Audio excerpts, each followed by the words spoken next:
Hey everyone, welcome back to John's Watch. Today I'm taking a look at a new game called FANTASIAN Neo Dimension. This game was released on December 5th, 2024. Its regular price is $66.99 Canadian, or your regional equivalent, and it's developed by Mistwalker Corporation and published by Square Enix. And I just want to say thank you very much to Square Enix for sending me a review code for this game. This is another Square Enix JRPG. Interestingly enough, this is kind of a remaster, I guess. The original version of this game was just called Fantasian, and it was released in 2021 on Apple Arcade, just for Apple devices like iPad and things like that. So it obviously had a very, very niche player base in its original form, but now it's got this home console version. I'll just mention, just before we get too far into this review, I've played 8.7 hours of the game so far, and the entirety of that time has been played on Steam Deck. It runs flawlessly on Steam Deck, 60 FPS the entire time, no drops whatsoever. It looks great on the handheld, and so all of the footage you're seeing in this video is all recorded directly on my Steam Deck. So it's just 720p, so it doesn't look amazing if you're watching on a big screen or anything. But yeah, it ran so well on Steam Deck, and yeah, I just played everything on the Steam Deck and recorded it all. Mistwalker have produced a bunch of other JRPGs, mostly on Nintendo's systems. They've done games like Blue Dragon, Lost Odyssey, The Last Story, none of which I'd personally played before, so this was my first time playing one of their games. But this is a really, really cool game. Like I said, I've played 8.7 hours so far. Definitely going to be finishing it. How Long to Beat says in order to beat the main story, you're looking at about 21.5 hours. If you're looking to do main and extra, you're looking at 62 hours, which is quite the leap there. And if you're going for 100%, it's a mere 132 hours. I don't know why there's such a difference between main story and main and extra, getting you another 40 hours of playtime. But I thought I still have other games to cover, so I would just do this review 8.5 hours in, where I feel like I know enough about the game to talk about it. There's a couple of differences from the original Apple Arcade version. This Neo Dimension version has high definition graphics, some gameplay adjustments apparently. I don't know exactly what that would entail. Maybe literally just you control things with a joystick instead of a touchscreen. And probably the most important change was this version adds voice acting in both English and Japanese. And I played through the whole thing on with Japanese voices. And sorry, there's one other thing that got added in this version, which is you have the option of changing the battle music to a bunch of different options. Basically, you can change the battle music to be from 6 different Final Fantasy titles, including the Pixel remasters, just kind of lumped in.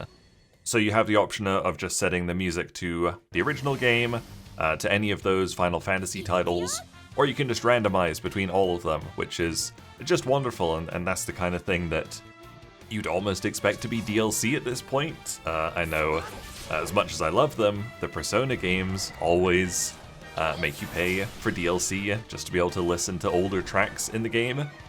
This game just adds them all as part of it, so that's a really, really nice feature. And speaking of the music, I've got to say that it is composed by Nobuo Uematsu, who's obviously most well known for composing Final Fantasy music, so it doesn't sound out of place when you're randomly listening to Final Fantasy music or this game's music. In this game, you take on the role of a character called Leo. Leo basically wakes up in this strange mechanical dimension filled with lots of metal and robots, and he doesn't remember anything. He's got no memories, he's got horrible amnesia. He wakes up next to these 2 robots who seem to know who he is. You basically play through kind of a prologue with Leo and these 2 robot characters. You learn the gameplay basics, the combat basics. And at the end, Leo finds this device called a warp device, which lets him travel or revisit places from his memories, which is obviously slightly problematic when he's got such bad amnesia. But luckily, when he finds it, he does briefly remember a town that he'd seen before. And so he uses the warp device and warps out of this machine dimension to this town. But unfortunately, he leaves the two friendly robots behind. So Leo explores the new town. Not new, I suppose. You know, he vaguely remembered it. He talks to some people who do recognize him, so obviously he had been there before. He meets a girl called Kina, and she decides to join him on his adventure. And later on, he meets another companion called Cheryl. And at least for the first 8 hours, that's kind of your core team. Occasionally, other people will swap in and out, like very, very briefly. Sometimes, like the characters will be separated, and you'll just have to control like 2 of them at a time. But at least for the first 8 or so hours, that's the core trio that I've played with. And I won't get too much into the story because it's a JRPG. It's going to be, you know, pretty in depth, and this story is decently in depth. But basically, it seems that the machine world that Leo started the game in is sort of starting to leak into the human world, I guess. And it's bringing across this Mechteria, which is mechanical bacteria. It's a deadly mechanical infection that robs humans of their emotions and lives. And it's slowly starting to engulf the human world. So that's kind of the broad strokes of the first few hours of the story. By this point, you've probably noticed the visuals, admittedly slightly blurry visuals because it's just recorded on my Steam Deck. But you're probably thinking, my god, these environments and everything look so cool.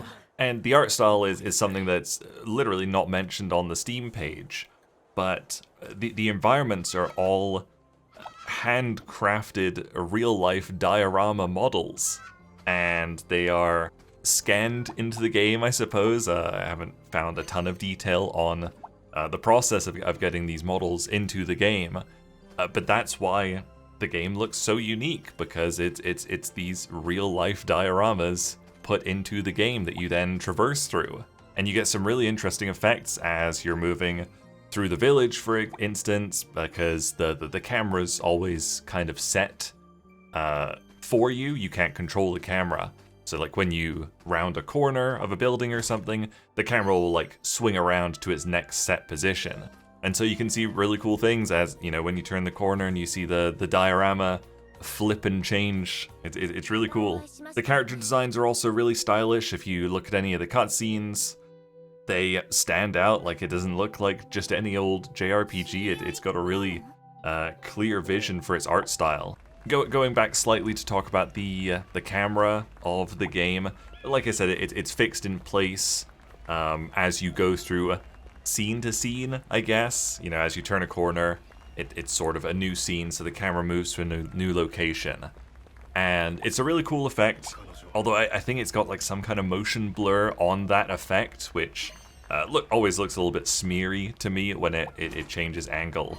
But there's a really annoying thing where basically as you're moving around and you're playing on controller, which I obviously am because I'm playing it on Steam Deck, if you're holding the joystick in one direction, in the direction that makes sense for the angle you're playing at. This is going to be really hard to describe, but it's so obvious when you play it. Basically, when the camera angle changes, you have to let go of the joystick to reset it back to default position in order for your character's movement to make sense. Let's say you were holding left to move left on the first screen. When the screen transitions and you want to keep moving left, depending on the new camera angle, you'll sometimes have to push the joystick to the down position in order to keep moving left.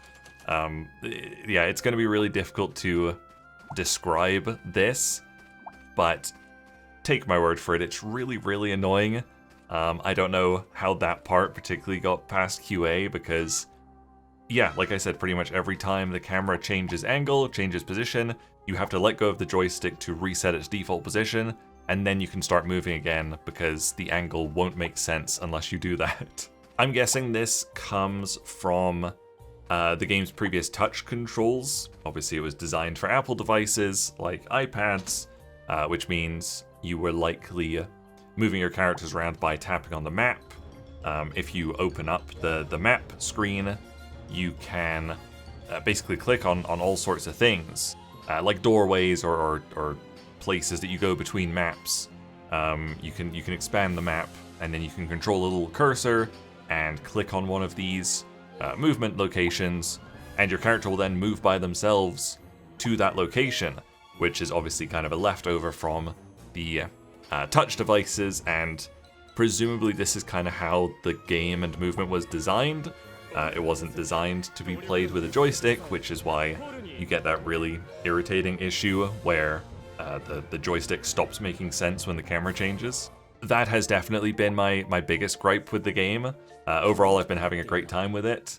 Although the story has been moving very slowly. It's like only just starting to pick up, which I guess isn't strange for a JRPG to have kind of a slower paced or a slower start story.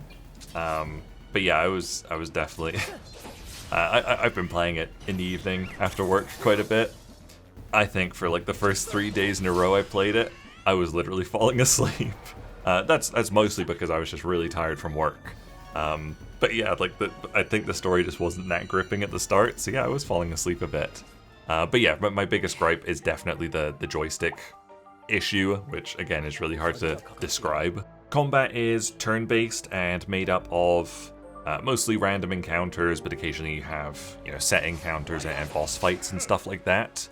A very cool thing with the random encounters is as long as you're controlling Leo and you've progressed far enough into the game, you can use this dimension feature, which basically stops random encounters from happening, but it adds the random encounters to a total in the top left of your screen. And basically the dimension is a dimension dungeon, and when, say, your random encounter is going to be 3 enemies, the dimension would take those 3 enemies and add them to the total in the top left. And at any point you can enter the dimension and clear it out and deal with all the enemies. If you face 10 of them in there, it'll be easier than facing the max amount, which is 30.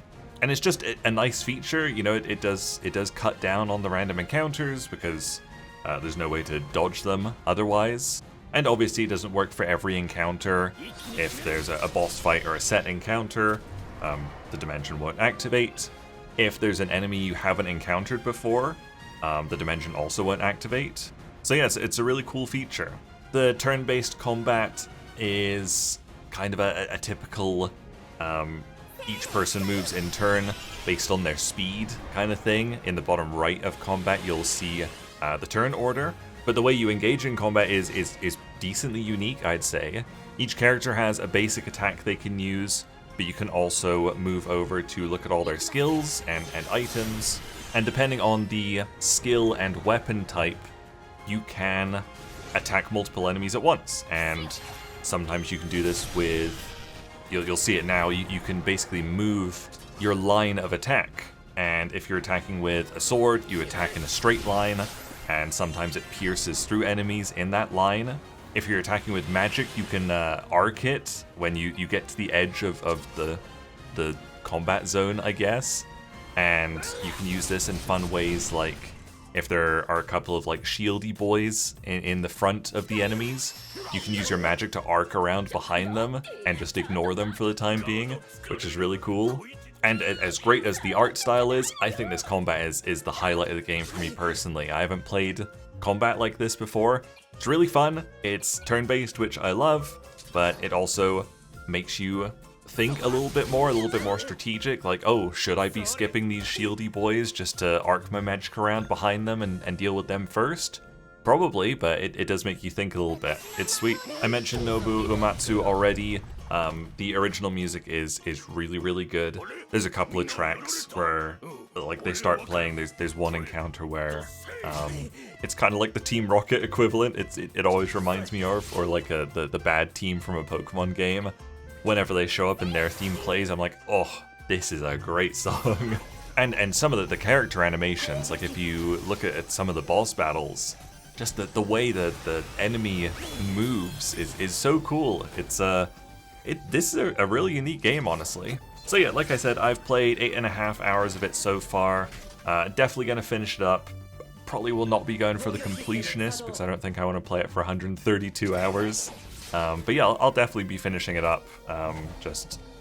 Like I said, I've still got other games I need to cover for this channel, so I might have to take a little bit of a break from it, but yeah, I'm really enjoying it. There you go, that was my review of FANTASIAN Neo Dimension. Thank you guys very much for watching. Make sure you leave a like and subscribe if you enjoyed this video, and I'll see you guys later.